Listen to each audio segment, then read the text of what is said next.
What it do is your boy Big T. You watching Big T TV. Before we get started, do me a favor. Go ahead and hit the subscribe button. And make sure you put your post notification bell on so you don't miss any other great content. And if you like the video, like the video. All right, let's get into it. So this one is about Van Lathan and No Jumper, Adam22 conversation. I mean, Van Lathan annihilated Adam. I mean, it shows when Adam gets in there with another intelligent person, because Adam is intelligent. It shows that he's not as smart as he thinks he is. So he can get in a room with these gangbangers or these people like Crip Mac or other people and kind of have valid points and make them kind of look foolish. But Van Lathan annihilated him and basically spoke to the essence of probably what's the problem with Adam22, Vlad TV, and what's the difference between Nori and Gilly the Kid. So what I'm going to do is I'm going to play this clip, which basically speaks to the essence of the situation and the essence of when people come in your culture, don't understand it, and only want to exploit things that if not probably bad to them, but they're interested and they want to exploit the shock factor or the things that they know their culture or other people who are not from the culture would enjoy, and that's where the disconnect comes from. I'm not saying anybody's wrong. I'm not saying anybody's right, but I'm saying this is where the disconnect comes from. So I'm going to play a clip that perfectly breaks down where that disconnect comes from. Getting this shit out, but you still stick with Flacco. There's something there. So I'm not saying you're not talented, but I'm saying, like, when you say I am one of the greatest hip hop podcasters ever, like you say you're the greatest hip hop podcaster. I wouldn't say the greatest. That's a lot. Okay, so who's in the? Give me your top 5 hip hop podcasters. Current? We got to do current. Nah, just all time. Oh, well, okay. Vlad's got to be in there. Okay. I am hesitant to throw Ack in the top 5 because as I feel like he's incredible at what he does. He's very, very good. He's somebody I look up to in terms of the art But not form. traditionally a podcast. Well, he's only been doing it for a couple of years, so I feel like maybe. Okay. But I have to put him right up there. I do look at Joe Budden and Charlemagne, even though I don't think of Joe Budden as an interviewer, and I don't think he's necessarily the best interviewer. But we didn't say interviewer. Certainly what he's built as a podcaster, you got to give it to him. See, even the fact that you would hesitate to, Well, because when I'm talking about Joe in that academics as a podcaster, I'm talking about him as an interviewer. Right, and it's about more than that, You're right? right. Because a lot of people watch podcasts.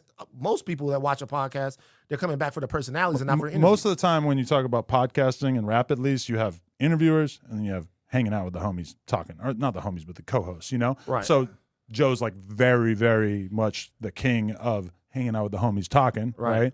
But as an interviewer, Rory and Mal doesn't make that a huge part of his brand. Rory and Mal will be in there for Top you. 5? No, I'm asking you. No. Okay, so who else is in the top 5?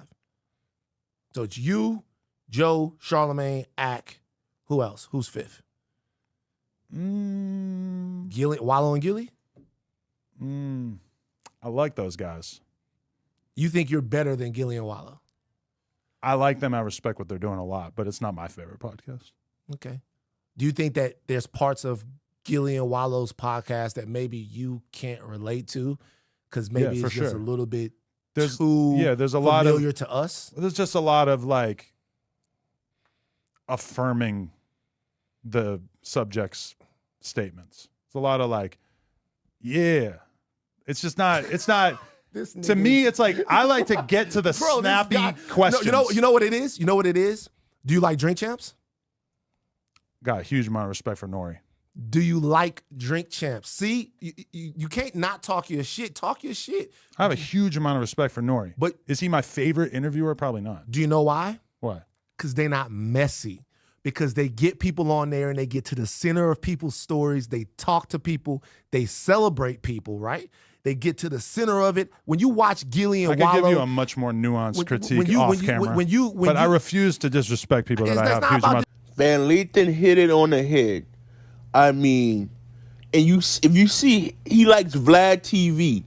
You know what I'm saying? He doesn't like Drink Champs, and he doesn't like Gilly and Wallow. he kind of likes DJ Academics, and I can see why. See, this is what happened. When you go to $1 Million Worth of Game podcast, or you go to Drink Chat podcast, you're going to see people celebrating the culture. You're going to hear artists talk about interesting stories. Like, they had a 28-year podcast go on for hours, and it was interesting. But you got people like Vlad, No Jumper. They're gonna talk about the worst part of the culture, ask you questions that can put you in jail with no regard, no care. It's all about the content for them. And that's what make them culture vultures.